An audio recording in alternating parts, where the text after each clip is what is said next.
दोस्तों, मैं विपिन यादव बात करने जा रहा हूँ 70s और 80s के सुपरस्टार विनोद मेहरा की। और तराना आपने देखी होगी और बहुत सारी पिक्चर देखी होगी। उनका हुलिया ऐसा था मिडिल क्लास फैमिली का, और वो मारधाड़ की पिक्चर कम, फैमिली ड्रामा और इमोशनल में ज्यादा काम कर चुके विनोद मेहरा की मैं बात कर रहा हूं। जब विनोद मेहरा 85 में प्यारी बहना से उनकी बहुत अच्छी पहचान हो गई थी, और अव्वल तो 85 से लेके 89 तक सपोर्टिंग रोल में उन्होंने 20 से 25 पिक्चरें किया, जिसमें प्यारी बहना, प्रेम प्रतिज्ञा और बहुत सारी पिक्चरें किया है उन्होंने। तो स्वाभाविक है 85 से उन्होंने सोचना शुरू कर दिया था कि मैं सपोर्टिंग रोल तो कर रहा हूं, वो उतने सेटिस्फाइड नहीं आ रहे थे, उनको डायरेक्टर बनना था। और वो भी मनमोहन देसाई के बहुत बड़े फैन थे, उसी अंदाज में उनको पिक्चर बनानी थी। तो स्वाभाविक तौर पर मनमोहन देसाई के साथ जो काम कर चुके थे, प्रयागराज बहुत बहुत लंबा समय मनमोहन देसाई के साथ निकाला, और विनय शुक्ला बहुत लंबा समय मनमोहन देसाई के साथ रहे। बल्कि के सिंह डायलॉग लिखा था, बिल्कुल उसी फॉर्मूले के तहत उन्होंने फिल्म बनाने की प्लानिंग किया। और 88 में जब मुहूर्त हुआ और फिल्म का नाम रखा गुरुदेव, तो गुरुदेव ने ली जान किसकी ली? विनोद मेहरा जी की। तो वो कैसा हुआ, मैं अभी आगे का विश्लेषण बताता हूं। वो ऐसा हुआ कि 88 में जब मुहूर्त हुआ, मुहूर्त के साथ तमाम डिस्ट्रीब्यूटरों ने एडवांस दे दिया था, और फिल्म जब शुरुआत हो गई पहला शेड्यूल की, तो लोगों को यह लग रहा था, क्योंकि अनिल कपूर जबरदस्त सुपरस्टार बन चुका था, मेरी जंग, तेजाब, राम लखन, और उतना ही लेवल का नगीना, बहुत सारी पिक्चरों में श्रीदेवी भी टॉप पे हीरोइन थी, और ऋषि कपूर की चांदनी जबरदस्त हिट हुई थी। तो ये सारा मेल देख के, सारी चीज देख के मार्केट में हॉट प्रोजेक्ट बोल सकते थे। और स्वाभाविक है किसकी नजर लगी, और बहुत पूरी इंडस्ट्री अचंबा हो गई बड़े स्टार कास्ट के साथ जब उन्होंने पिक्चर शुरुआत किया। और बहुत लोगों ने पहले रशेस जब देखे कि लोग बोल रहे थे कि बहुत अच्छा उम्दा प्रोड्यूसर डायरेक्टर इंडस्ट्री को मिल रहा है, लेकिन ऐसा ना होना, इसके पीछे मालूम नहीं, इंडस्ट्री में भी, बॉलीवुड में भी एक से एक मगरमच्छ बैठे हैं, वो पता नहीं चलता। जब आप अच्छा काम करना चाहते हो, जब पार्टियां होती है, तो हजारों की भीड़ आती है, 500 की भीड़ आती है, कि ये मत सोचो कि जो 500 200 की जो भीड़ होती है वो अपने समर्थक नहीं होती है।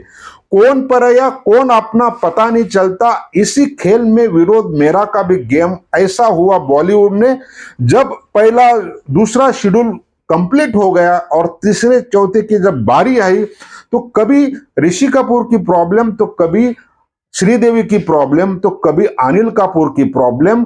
क्योंकि उन दौरान रूप की रानी चोरों का राजा का भी शूटिंग शुरू हो गई थी, और लगभग 100 दिन का भी डेट लगभग रूप की रानी चोरों का राजा को चाहिए थी, श्रीदेवी की डेट। इधर चाह कर भी विनोद मेहरा अपना मिशन कंप्लीट न कर पाना उनको असह्य महसूस हो रहा था, क्योंकि इतनी जबरदस्त स्टार कास्ट, और अगर ये स्टार कास्ट 88 में शुरुआत हो गई थी, तो वो सोच रहे थे 89 में रिलीज हो जाएगी, और पूरी मसाला फिल्म थी, और आर्टिस्ट भी वैसे ही थे, अनिल कपूर, श्रीदेवी, ऋषि कपूर, प्राण, कादर खान, डैनी, और उस जमाने के लगभग सभी विलन मौजूद थे, जो लोटिया पठान से नाम, किरण कुमार, तेज सप्रू, बहुत अन्य लोग भी थे। और पूरा उस तरह से उन्होंने मसाला फिल्म बनाने की भी प्लानिंग किया, लेकिन बार बार शूटिंग कैंसलेशन होना, ये विनोद मेहरा को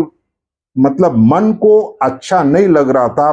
उन्होंने सोचा था कि मैं 70 और 80 के दशक से इतना काम कर चुका हूं, 180 के आसपास पिक्चर में काम कर चुके विनोद मेहरा को जब ये बात पता चली कि कोई और साजिश रच रहे, कौन क्या कर रहे, लेकिन उनका जो स्वभाव सरल था, उन्होंने कोई ग्रुप नहीं बनाया था, लेकिन मिशन अलग अलग लोगों का, कौन दुश्मन कौन अपना पता नहीं चलता। विनोद मेहरा ऐसे करते करते 90 आ गए, और 3 साल पुरानी पिक्चर हो गई, तो डिस्ट्रीब्यूटरों ने जो पैसे दिए थे वो भी वापस करना पड़ा। और स्वाभाविक है, एक झटका आदमी को लगता है मैंने जिंदगी में इतने अच्छे काम किए तो आखिर ऐसा क्यों हो रहा है।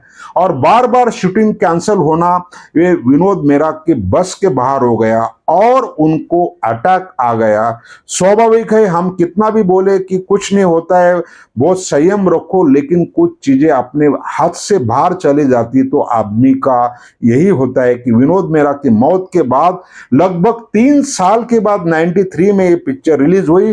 राज एनसीपी ने किसी तरह से क्लाइमेक्स गड़बड़ी में शूट किया और फिल्म रिलीज भी हुई तो मात्र 2.5 करोड़ की पिक्चर का बिजनेस 25 से 30 लाख रुपया हुआ। और सोचो उनकी पत्नी के ऊपर क्या बीती होगी। और उन्होंने बयान भी जारी किया था कि मुझे किसी से दुश्मनी नहीं, सब लोगों ने सहयोग किया था। ये तो उनको बोलना पड़ेगा, इसलिए बोलना पड़ेगा, मगरमच्छ है इंडस्ट्री और पानी में रहोगे तो मगरमच्छ से दुश्मनी कौन लेगा।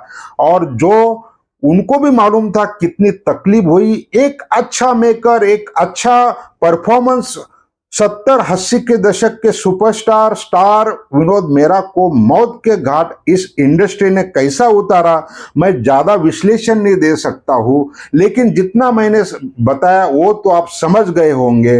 अभी मैंने सटीक विश्लेषण देने की कोशिश किया। आपको ये वीडियो कैसा लगा, लाइक शेयर नहीं बनेगी तो बात नहीं बनेगी।